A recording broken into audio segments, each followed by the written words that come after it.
ఇంట్లో ఉన్న బంగారాన్ని విడిపించి ఆ రోజు ఆన్లైన్ రేటుకే మేము కొంటాం. Sharma gold company. బట్ ఇప్పుడు ఏంటి కాలక్షేపానికి ఏం చేస్తూ ఉంటారు ఇప్పుడు? ఇంకా ఏముంది, సీరియల్స్ ఉన్నాయిగా నాకు. చేస్తున్నారు.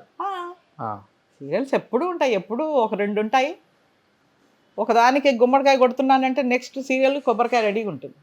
కాబట్టి ఇంకా ఇప్పుడు అయిపోయింది, బాధ్యతలు కూడా అయిపోయాయి. ఆయన 30 years చూసుకున్నాను మా ఆయన్ని, అనుకోకుండా జరిగిపోయింది, వెళ్ళిపోయారు. ఇంకేంటి, పిల్లలు పెళ్ళిళ్ళు అయిపోయి వాళ్ళు సెటిల్ అయిపోయారు. వాళ్ళది అసలు గొడవే లేదు నాకు. ఒక్కదాన్ని ఇంట్లో కూర్చొని ఏం చేస్తాను?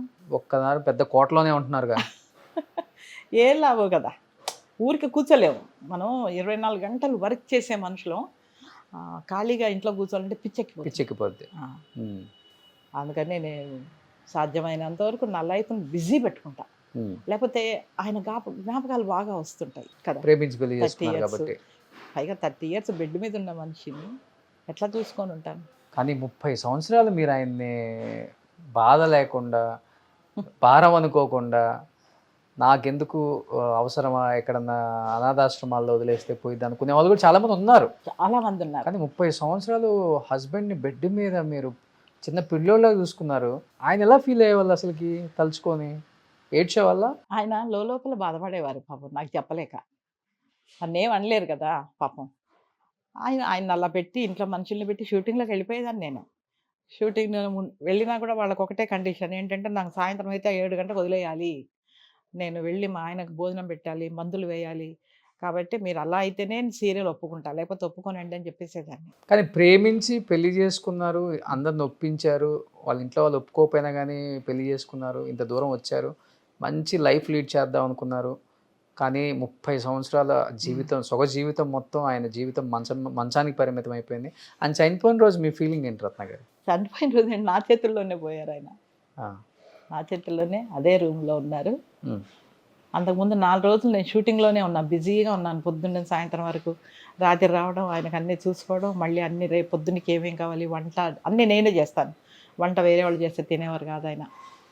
పొద్దున్న టిఫిన్లు, మధ్యాహ్నం భోజనం, సాయంత్రం బ్రేక్ ఏదన్నా టిఫిను, మళ్ళీ నైట్కి మాత్రము నేను వచ్చే సమయానికి చపాతీలు ఏదో ఒకటి తీసుకొచ్చేదాన్ని, తినేసేవారు. అలా 3-4 days నుంచి బిజీగా ఉన్నా. సుందరి అనే సీరియల్ ఒకటి వస్తుంది ఇప్పుడు కూడా. అందులో 4 రోజులు అయిపోయింది, షూటింగ్ అయిపోయింది. నెక్స్ట్ పొద్దున్నే నేను డబ్బింగ్ చెప్పాలి వాళ్ళకే వెళ్ళి, మణికొండకి. కిరణ్ గారు ప్రొడ్యూసర్. రెడీ అవుతుంటే పనివాడిని పెట్టాను. పనివాడు ఏం చేశాడు, అమ్మ వాడు నేపాలి వాడు, సాబ్ కుచ్చునే పీరే అమ్మ, కుచ్చునే కర్రే అమ్మ అన్నాడు. ఏమైందండి ఏమైంది అని అంటే, నాకేమొద్దు అంటున్నారు. అదేంటి తినకపోతే ఎట్లాగా, నేను డబ్బింగ్ చెప్పేసి రావాలి, మీరు ఏమన్నా తినండి అని అంటే వద్దు అంటున్నారు. అంటుంటే కూడా నేను బలవంతంగా జ్యూస్ అది తాగిస్తుంటే తాగలేకపోతున్నారు, వద్దు అంటున్నారు నాకు. అంతకుముందు రోజే పిల్లలందరూ వచ్చి డైలీ వాళ్ళ నాన్నను డాడీని పలకరించి వెళ్తున్నారు వాళ్ళు. ఏంటి ఇలా చేస్తున్నారేనా అని చెప్పేసి, ఏం తాకపోతే ఎలా కానీ పైకి ఇలా ఎత్తి నోట్లో పోస్తూనే ఉన్నాను నేను. వద్దంటారు, ఉమ్మేస్తున్నారు. టాయిలెట్ వెళ్తా అన్నారు అంటే సరే పనివాడు తీసుకొని వెళ్ళాడు. వెళ్ళి వస్తూ ఏం చేశారు, వాళ్ళ అమ్మ నాన్న ఫోటో ఉంది మీరు రూమ్లో చూడండి. వాళ్ళ అమ్మ నాన్న ఫోటోను అలాగే స్టిక్ పట్టుకొని నడుస్తారు కదా, ఇలాగే చూస్తూ వస్తున్నారు. నాకు డౌట్ వచ్చింది, ఎందుకు వాళ్ళ అమ్మ నాన్న అలా చూస్తున్నారు అని. ఏంటండి ఎందుకు అలా చూస్తున్నారు అన్న. ఇలా తిప్పితే మళ్ళీ అలాగే చూస్తున్నారు, ఫోటోని.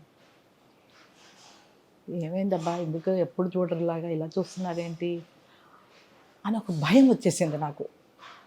భయం వచ్చి అలాగే తీసుకొచ్చి కూర్చోబెట్టి మళ్ళీ కొంచెం జ్యూస్ తాగిద్దామని చెప్పేసి తాగిస్తుంటే నాకు వద్దు అంటున్నారు. అక్కడ కూర్చుని కూడా అలాగే వాళ్ళ అమ్మ నాన్న ఫోటో చూస్తున్నారు.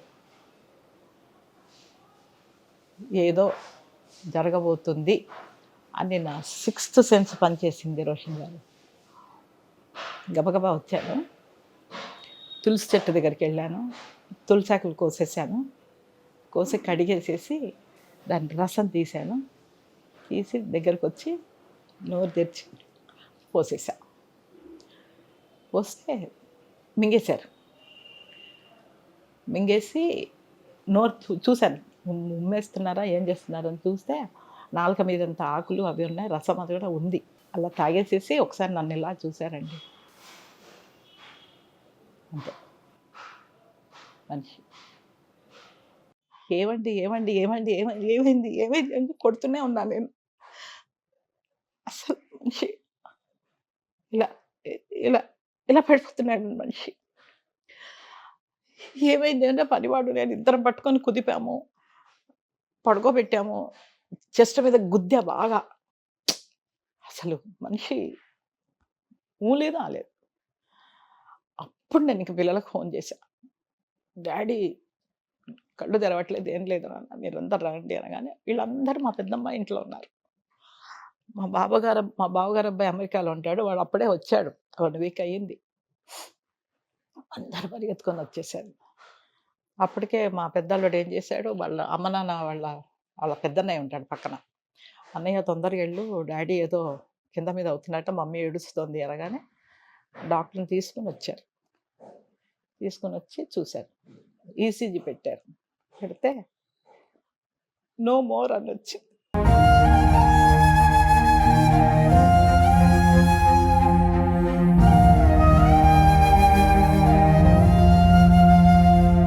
ఏం చేయాలో తోచలేదు నాకు అసలు. ఇంకా అందరికీ ఫోన్లు చేసేసాను. ఒక హాఫ్ అన్ అవర్ తర్వాత పిల్లలందరూ వచ్చారు. డాడీ డాడీ డాడీ అంటే ఎక్కడ ఉన్నారు డాడీ? ఆ కిరణ్ ప్రొడ్యూసర్కి ఫోన్ చేసి చెప్పారు, సార్ మా వారు అయిపోయారు. లేదు సార్. అలా అందరికీ, దగ్గర వాళ్ళందరికీ నేను ఫోన్ చేసి చెప్పేశాను. అప్పుడు అందరూ వచ్చారు. ఇమ్మీడియట్గా టీవీల్లో, పేపర్లో అన్నిట్లో వేసేసారు. ఆ టీవీ న్యూస్లో అవి చూసుకొని మురళీమోహన్ గారు, ఎల్బి శ్రీరామ్ గారు అందరూ వచ్చారు. ఇంకా సాయంత్రం అయిపోయింది, బాడీని తీయకూడదు అని అట్లాగే నైట్ అంతా పెట్టాము. నెక్స్ట్ డే మార్నింగ్కి అందరూ మా రిలేటివ్స్, మీడియా వాళ్ళు, ఈయన చాలామందికి లిఫ్ట్ ఇచ్చారండి. ఆర్టిస్ట్గా, డైరెక్టర్. ఎల్బి శ్రీరామ్కి లిఫ్ట్ ఇచ్చింది మా ఆయనే, రైటర్గా. తను అందరూ వచ్చి ఒకటే ఏడుపు, మాకు లిఫ్ట్ ఇచ్చారు, మా గురువు గారు ఈయన, మా గురువు గారు అని అందరూ చాలా బాధపడ్డారు. పల్లెమల్ల శ్రీకాంత్ ప్రొడక్షన్స్ సుధాకర్ గారు, ఆయన సీరియల్ కూడా మొన్న ఆయన అట్లా ఉండి కూడా సీరియల్ చేశారు, అగ్నిపూజ. కానీ మీ ఓపిక ఒప్పుకోవచ్చమ్మా. అంటే అన్ని సంవత్సరాలు కూడా ఆయన్ని అంత దూరం తీసుకొచ్చి, అంటే బతుకు మీద ఒక కాన్ఫిడెంట్ ఇచ్చారు ఆయనకి, మేము ఉన్నాము అని. ఇట్లా ఎంత తొందరగా ఇది అయిపోతుంది అనుకోలేదు రోషన్ గారు. అట్లీస్ట్ ఒక్కొక్క 10 years ఉంటారులే అనుకున్నాను నేను. కాలు చెయ్యి ఏమి లేకపోయినా మొగుడే కదా, ఉంటే చాలు మనిషి అనుకునేదాన్ని. కానీ ఇంత తొందరగా ఆల్ ఆఫ్ సడన్గా ఇట్లా అవుతుందని అనుకోలే నేను అస్సలు. పిల్లలు రెగ్యులర్గా వస్తున్నారు, వెళ్తున్నారు, పోతున్నారు. వాళ్ళల్లో ఏ ఫంక్షన్ అయినా కూడా తనను వెళ్ళిగా తీసుకెళ్ళి కూర్చోబెట్టి, కారులో కూర్చోబెట్టుకొని ఫంక్షన్లకు వెళ్ళేవాళ్ళం. ఇట్లా సడన్గా అవుతుందని అనుకోలే నేను. మనిషి ఇప్పుడు ఎలా ఒక్కళ్ళే ఉంటున్నారా మీరు? ఒక్కదాన్నే ఉంటాను. ఒక్కళ్ళే ఉంటున్నారు ఇప్పుడు మీరు? మరి ఇంకెవరు లేరు కదా. పైనేమో మా పెద్దల్లుడికి ఆఫీస్కి ఇది సేమ్ పోర్షన్ ఉంటుంది, తను ఆఫీస్ పెట్టేసుకోమని చెప్పాను. తను ఆఫీస్కి వస్తాడు, రోజు పొద్దున వస్తాడు, నన్ను పలకరిస్తాడు. కిందేమో చిన్నల్లుడి వాళ్ళ నాన్న, మేనత్త ఉంటారు. ఆ అబ్బాయికి కూడా తల్లి లేదు. సో వాళ్ళ కింద పోర్షన్ అంతా వాళ్ళకి ఇచ్చేసా. అద్దె ఇస్తారు నాకు, మరి నాకు గడవాలి కదా. నేను యాక్ట్ చేసిన డబ్బులు వస్తాయి, అద్దెలు వస్తాయి, చాలు. సో ఇబ్బంది లేదు, హ్యాపీ లైఫ్ అస్సలు. చెప్తున్నాను కదా, ఒకరిని అడిగే స్థితిలో అయితే నేను లేను. సుమన్ టీవీలో మీ పర్సనల్ అండ్ బిజినెస్ ప్రమోషన్స్ కోసం కింది నెంబర్కి కాంటాక్ట్ చేయండి.